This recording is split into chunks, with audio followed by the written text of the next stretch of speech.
చేస్తారు. గతంలో జమ్మూ కాశ్మీర్లో ఆస్తులు కొనడానికి ప్రెసిడెంట్ ఆర్టికల్ రద్దు చేస్తే దేశం వస్తానికి ఎక్కడైనా ఏదైనా పార్టీ పెట్టుకోవచ్చు, ఎక్కడైనా బతుకోవచ్చు, ఎక్కడైనా ప్రజలు ఆదరించడం దాన్ని బట్టి ఉంటుంది. ఇప్పుడు తెలుగుదేశం వెళ్ళిపోయింది లక్ష్మణ్ గారు, ప్రజలు ఆదరించకపోతే పోయింది అంతే కదా. జనసేన కూడా మొన్న 16 సీట్ల పోటీ చేశారు అసెంబ్లీలో, ఒకటి గెలవలేదు. అట్లాగే దాదాపు 200 పైసలకు మన మున్సిపాలిటీలో పోటీ చేశారు. లక్ష్మణ్ గౌడ్ బాగా తెలుసు, 2 సీట్లు గెలిచారు. ఏమంటే ప్రజల ఆదరణ లేకుంటే పార్టీలు ఏది అనగాడు. ఇప్పుడు మొన్న అంత పెద్ద ఉద్యమ పార్టీ గాలి కొట్టపోయిన 40 సీట్లకు 39 సీట్లకు పరిమితం అయింది. తెలంగాణ తెచ్చిన పార్టీ అంటే ఏమైంది? అహంకారము, అవినీతిని ఎవడైనా తెలంగాణ ప్రజలు తిరస్కరిస్తారు. అవినీతిని సాధిస్తారు కానీ అహంకారం సహించారు. అది అహంకారం మాట అంటున్నారు. కవిత చెప్పిన తప్ప అంటున్నాను. అసలు ఏదైనా పవన్ కళ్యాణ్ జోక్యం గతంలో అయ్యే జాగిరా అంటే మనందరం స్పందించడం, అట్లానే మన మన ఏది మన కొబ్బరి చెట్టు వెళ్ళిపోయిన దాని మీద తెలంగాణ ప్రజలు అవమానించి స్పందించడం. కానీ ఈ విషయంలో పవన్ కళ్యాణ్కి ఏమి సంబంధం అంటున్నాను. అంటే ఏం లేదు, ఒక చరిస్మా ఉన్న నాయకుడు మీరు విమర్శిస్తే చెల్లాలేస్తే మళ్ళీ పత్రికలకు ఎక్కువచ్చు, ఇది ఒక దీన్ని వాడుకుందామని చేసి ఆమె వ్యక్తిగతంగా చాలా విషయాలు మాట్లాడుతుంది. అడుసులు ఒక్క నెల కాలు గడగనేలా అన్నట్టు ఆమె మాట్లాడడం వల్ల ఆమెకే నష్టం అంటున్నాం. మహిళా గౌరవంతో ఇప్పటి కూడా జనసేన నాయకులు కానీ అందరూ చూసుకుంటున్నాం. నిజంగా చెప్పాలంటే తండ్రి గుండెల మీద కుంపటిగా కడుపుకుంటే కాళ్ళ మీద పడతాని కవితను సస్పెండ్ చేసి ఊరుకున్నారు. కానీ తెల్లాలేస్తే మీరసలు తిట్టాల్సిన పరిస్థితి వస్తుంది కదా. అని ఒక్కదానిలా కాదు, ఒక ఆయనేమో వాడు గుంటనక్క అంటది మన భావాన్ని పట్టుకోండి, అన్నను పట్టుకుని ఇంకో మాట, తండ్రినేమో మారిన మనిషి మర మనిషి అంటది. ఇంకేం కావాలి? ఆమె నిజంగా మన లక్ష్మణ్ గౌడ్ అన్నట్టు అన్ని రకాలు అనుభవించి అప్పుడు ఏం మాట్లాడకుండా పదవులు ఉన్నప్పుడు పెదవులు మూసుకొని అధికారం పోయిన తర్వాత నిజంగా చెప్పాలంటే ఆ కన్న బిడ్డగా తండ్రి వెంబడి ఉండాలి. ఒక రకంగా చెప్పాలి, పంచైనా చెడ్డాను, తప్పైనా ఒప్పైనా తెలంగాణ సమాజం ఆ మాట అంటుంది. ఆమె అట్లా ఎవరికి మర్యాద లేదు. ఆఖరికి గుంటకల్ల జగదీశ్వరుని పట్టుకొని పొట్టోడు అంటది, ఇల్లు పుట్టు అంటది. ఎవరిని పడితే వాడిని మాట్లాడితే నిన్ను కూడా కామెంట్ చేస్తారు కదా. బాడీ షేమింగ్ అనేది తప్పు, ఒక మహిళగా ఆమె చేసి తప్పు అంటున్నారు. అసలు ఇడుపుకాయలు సినిమాకు పవన్ కళ్యాణ్కి ఏం సంబంధం? ఇప్పుడు ఆయన దిగుతుండా, ఆయన వేసిండా, ఆయన కనీసం ఈ విషయాల్లో ఏమైనా స్పందించిండా? మొన్ననే ఆయనకు అర్థమైంది. మొన్న మంచి మాట అతను పవన్ కళ్యాణ్, నేను స్పష్టంగా చెప్తున్నాను, ఆంధ్రప్రదేశ్ రాజకీయాల్లో పవన్ కళ్యాణ్ గేమ్ చేంజర్ గా మారిండు. మొన్న తెలుగుదేశానికి కాషాయానికి పట్టుపట్టడానికి ఆయన మధ్యగా ఉండి ఒక ఫెవికాల్ గా అతుక్కపోయింది, అతికించింది కనుకనే వాళ్ళ కూటమి సంస్థ నిలబడ్డారు. దానికి విషయం తెలుసు, జగన్మోహన్ ఓడించాలని ఏం చేయాలని. కానీ ఆంధ్రప్రదేశ్ రాజకీయాల్లో సక్సెస్ఫుల్ 10 ఏళ్ల తర్వాత, ఒక్కనాడు కానే 10 ఏళ్ల తర్వాత సక్సెస్ఫుల్ నాయకుడితో ఉప ముఖ్యమంత్రిగా అయింది. 2 పొరపాటు చేసింది మనం అన్నాం. అప్పుడు ఏది కొబ్బరి చెట్ల గురించి మాట్లాడే తప్పన్నా, ఆ రోజు కాకుండా తెల్లారో మర్నాడు మీటింగ్ పెట్టుకుంటే మంచిగానే ఉంటుంది. అవసరంగా ఆ 2వ తారీఖు నాడు దానిలో అది ఎక్కడ తప్పు అని జనసేన నాయకులు కూడా తెలుసు. మనం అందరం తప్పు పెట్టాం. ఆ రోజు కాకుండా ఇంకెప్పుడు పెట్టుకుని ఏం కాకపోతుంది. పండుగ నాడు ఇప్పుడు ఇంత పండుగ దర్శనం చావబడ్డ అప్పు మోయించిన కరెక్ట్ కాదు. ప్రజలకు వ్యతిరేకత ఉన్నప్పుడు కొంచెం తగ్గి ఉండాల్సిన అవసరం ఉండే నేను కూడా అంటే ఈ విషయంలో పవన్ కళ్యాణ్కి ఏం సంబంధం లేదు. ఆయన గురించి మాట్లాడిన అయితే కవితకు లేదంటున్నాడు. ఆ మాట్లాడుతూ ఖండిస్తున్న తప్పు. అనవసరంగా ఆడవాళ్ళ మధ్య దిచ్చారు. తాను ఇడుపు కాయదానికి లక్ష్మణ్, నేను అడ్వకేట్ ను, ఇడుపు కాయదానికి ఆయన బెయిల్ కూడా బెయిల్ నుంచి విడుదల అయింది కదా, జైలు నుంచి విడుదల అయింది అంటాం కదా, జైలు నుంచి విడుదల అంటామా, తెలంగాణలో విడుదల అంటాం అంతే కదా. నేనేమన్నా ఇరుపు కాగితం అని అర్థం జరుగుతుందా ఉన్న వాళ్ళు ఆంధ్రనే కాదు లక్ష్మణ్ గారు. నేను 3 రోజులకి మాట్లాడుతున్నాను. తెలంగాణలో ఉన్న 2 నా పిల్లలకు కూడా తెలియదు అంటున్నాను. నేను నా తరం తప్ప మిగతా తర్వాత పిల్లలకు తెలియదు. తెలంగాణ అనే కదా నేను పుట్టి తాతల తరం 7 తరాలు 12 తరాలు ఇక్కడనే ఉన్నాం కదా.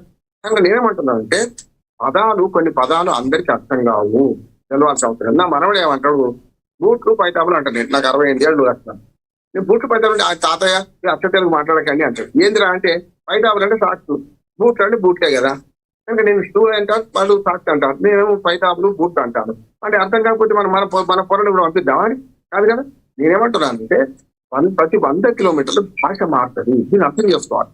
దీని పేరు చెప్పుకొని ఆంధ్ర ఆధిపత్య వాటిని కూడా కరెక్ట్ గా వాటి ఈ మధ్యన ఒక ఇద్దరు పంపారు. వాటి వ్యక్తిగతంగా సార్ అని దుర్గా శ్రీరామ్ గారు నాకు పంపారు. ఏమని, అరే ఆంధ్రుడు అవమానిస్తే మీకు పాట పడుస్తాం తెలంగాణ మీద ఆయన పెద్ద ఆవేశం స్టేట్మెంట్ ఇచ్చారు. ఎందుకు ఇస్తారు విశ్లేషకులకు, ఎందుకు ఇస్తారు అంటున్నాను నేను. విశ్లేషకులు ఎప్పుడు ప్రధానంగా కవిత గారు కావాలని వాంటెడ్లీ పవన్ కళ్యాణ్ని టార్గెట్ చేసి ఏదో ఒక రకంగా అనునిత్యం వార్తల్లో ఉండాలని చూస్తుంది అని కొంతమంది అభిప్రాయపడుతున్నారు. వాస్తవం ఉందంటారా? ఖచ్చితంగా ఉన్నది. లక్ష్మణ్ గౌడ్తో ఏకీవిస్తున్న ఆ విషయంలో అంటున్నా నేను. పవన్ కళ్యాణ్ మిగతా పొరపాట్ల విషయంలో నేను స్పష్టంగా నేను అయ్యే జాగిరాన్ని తప్పు, ఆ రోజు తప్పు, మన కొబ్బరి చెట్ల గురించి తప్పని నేను స్పష్టంగా అంటున్నా. కానీ పవన్ కళ్యాణ్ ఈ విషయంలో టార్గెట్ చేసుకోవడం కవితకు పూర్తిగా తప్పు అంటున్నాను. ఆయన కేవలం ప్రచారం పొందడానికి మాత్రం ఈ పని చేసింది, అసలు ఈ చర్చ కారణమైంది అంటున్నాడు. నేను చెప్తాను, నిలుపు కాదు సంగతి. ఇక్కడ మన తెలంగాణ వాళ్ళకు కూడా అర్థం కావాలి కనుక ఇడుపు కాయడం అంటే నేను 3 రోజుల నుంచి ఎవరు తెలంగాణలో ఎవరు కలిసి అడుగుతున్నా, లక్ష్మణ్ లాంటి మిత్రులు అందరూ అడుగుతున్నా, ఏమో సార్ మాకు తెలియదు అంటున్నా. ఆడవాళ్ళు మగవాళ్ళు ఎందుకు తెలియదు అంటే దాన్ని డైవర్స్ పెడితేనే మనం భావిస్తున్నాం. ఇడుపు కాయడం ఏంటి, మా దగ్గర మలుగు రాజయ్య అని మా ఊళ్ళో ఒక ఆయన ఉంటే కోమటాయన, ఆయన ఇంటి ముందర రోజు పంచాయతీ వస్తుంది. ఏంటి అంటే ఇడుపు కాదా నష్టం. ఆయన లక్ష్మణ్ ఏమైనా మాట్లాడుతుందా? లక్ష్మణ్ ఏమైనా మాట్లాడుతున్నారా? లక్ష్మణ్ గారు ఏంటి అంటున్నారు? లక్ష్మణ్ గారు మాట్లాడుతున్నారు మీరు? లక్ష్మణ్ గారు మీ వాయిస్ మ్యూట్ లో, లక్ష్మణ్ గారు మీ వాయిస్ మ్యూట్ లో, మీరు ఏదో అడుగుతున్నారంట. ఎస్ మాట్లాడండి. అయ్యా వినపడుతుంది, అడుగుతున్నారు. కాదు మీరు మాట్లాడుతుంటే నాతో ఏమైనా మాట్లాడుతున్నా అనుకున్నా. రైట్ నేను చెప్తాను. మధుర రాజయ్య లక్ష్మణ్ వినండి.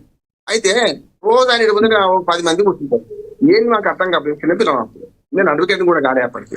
ఆయన ఏంటంటే ఇడుపు కాయదాలు అందరు రాయరు, అందరూ భూమి అమ్మడము ఇట్లా అమ్మడము కొనుగోలు అవి రాస్తారు, కానీ ఇడుపు కాయదాలు అందరు రాయరు, దానికి అరిష్టమని రాయరు. మా అడ్వకేట్ కూడా చాలా మంది విడాకులు తీసుకోరు, నేను చేసిన విడాకులు మస్తు చేస్తాను. కానీ ఏమంటున్నానంటే ఆయన ఇంట్లో రోజు ఏం చేస్తున్నాయంటే ఆయన ఇడుపు కాయద రాజే, ఆయన ఇంటి పేరు మొగ్గు రాజే, కానీ ఇడుపు కాయద రాజే చచ్చిపోయింది. ఇప్పుడు నేను ఏమంటున్నానంటే ఇడుపు కాగితం అనేది అర్థమైన తెలుగు పదం, అంటే ఒక్క ఇంగ్లీష్ పదం లేదు. ఇడుపు అంటే విడిచిపెట్టడం, కాగితం అంటే కాగితం, కాగితాన్ని కాగితం అయింది. అసలు నిజంగా చెప్పాలంటే మన తెలంగాణ తెలుగులో కానీ ఆంధ్ర తెలుగులో కానీ 2 భేదాలు ఉంటాయి. నేను భాష మీద పోతాం, కవిత మీద ఏం మాట్లాడతాం. ఆయన నేను ఇద్దరం దుర్మార్గం మంచిది కాదంటున్నా కదా. ఈ కవిత మీద కంటే ఒక విషయం అకాడమిక్ మాట్లాడుకున్నట్లు ఇక్కడ ఏమైందంటే మన తెలంగాణ తెలుగులోనేమో ఉర్దూ పదాలు ఎక్కువ మిక్స్ అయింది. జల్దీ పోయి అది దర్వాజా పెట్టిరారా అంటాం, జల్దీ పొయ్యి ఒకటి తప్ప తెలుగు దర్వాజా పెట్టిరా అంతే కదా, దర్వాజా బంద్ చేసిరా అంటాం. ఇంకా గట్టిగా మాట్లాడతాం, బంధు జల్దీ అన్ని ఉంటాయి కదా, ఉర్దూ పదాలు ఎక్కువ ఉంటాయి.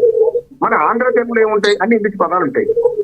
ఎస్టర్డే నైట్ మద్రాస్ ఎక్స్ప్రెస్ కి నేను స్టార్ట్ అయినా ఎర్లీ మార్నింగ్ 6:30కి హైదరాబాద్ లో రీచ్ అయినా అంటాడు.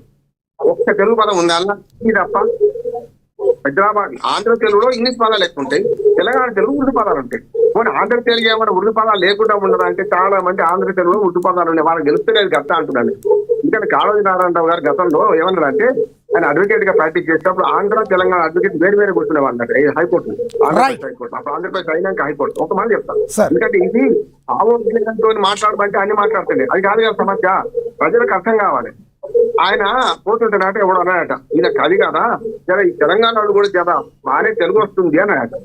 వెనక ఏమంటిరా మీరు మాట్లాడేది తెలుగేనా అని నేను చెప్పిన ఆయన చెప్పుకుంటూ, అరే మీరు దరఖాస్తు అంటారు, దరఖాస్తు తెలుగు కాదు, మీకు జమీందార్ అనే సినిమా వచ్చిందా, జమీందార్ ఉర్దూ పదాలు అండి, జమీందారు తెలుగు కాదు అని 100 పదాలు చెప్పిండడు. ఇదిరా మీ తెలుగు కాదు, ఇంగ్లీష్ ఉంటుంది మీకు, మీరు అన్నట్టు మీరు తెలుగు పదాలు అనుకొని ఉర్దూ పదాలు వాడుతున్నారు, అవన్నీ కూడా తెలుగు పదాలు కావాలి. నేనేమంటున్నానంటే భాష సంకరం కాకపోతే భాష పరిపుష్టం కాదు, భాష సంకరం కావాలి.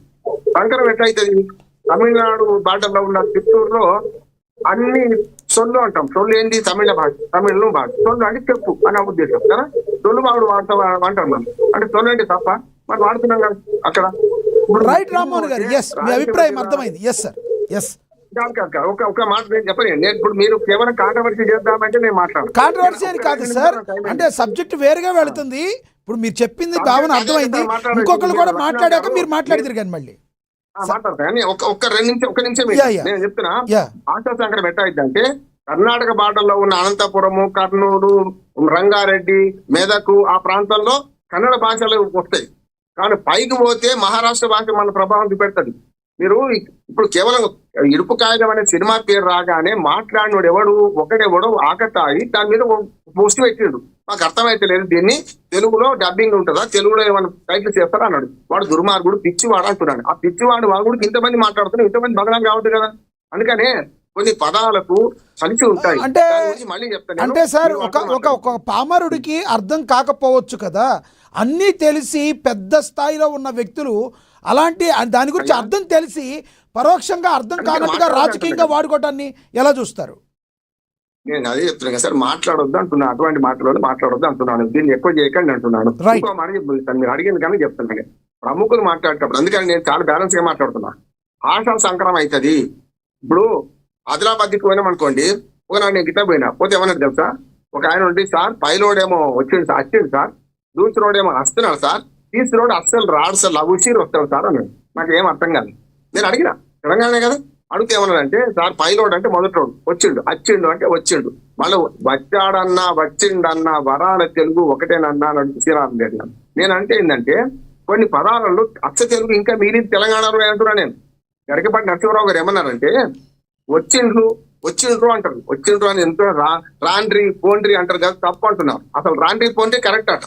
ఆయన చెప్పింది అంటే రండి పొండి కాదట, రాండ్రి పొండి అంటే అచ్చులు హల్లుడు అయితే హల్లుడు అచ్చులు అయితే ఏమైతే చెప్పింది. పండితుడు కదా ఆయన చెప్పింది కదా. నాకు అర్థం కాక చెప్పిండు పైలోడు అంటే మొదటి రోడ్ వచ్చిండు సార్, రెండోడు ఏమో వస్తాడు సార్, మూడోడు లవ్ ఉషీర్ అంటే లవ్ అనేది ఉషీర్ అనేది రెండు భాగాడి పదాలు కలిపిండు. అంటే ఎందుకు మనం ఒరిస్సా పోతాం సార్, మనకు శ్రీకాకుళం బేగిరారా అంటారు. బేగిరారా అంటే ఏంటి, వేగంగా రమ్మని అర్థం. నేను మొత్తం రాష్ట్రం తిరుగుతా లక్ష్మణ్, మొత్తం నాకు అన్ని భాషలు వచ్చాయి. ఏమంటే బేగిరారా అంటే బేగి ఎందుకు వచ్చింది, వేగం ఎందుకు రాలే, మరి వేగి ఎందుకు రాలే అంటే పశ్చిమ బెంగాల్ వాళ్ళకు ఒరిస్సాలకు వా వలకరాదు, వాళ్ళకు రవీంద్రనాథ్ ఠాగూర్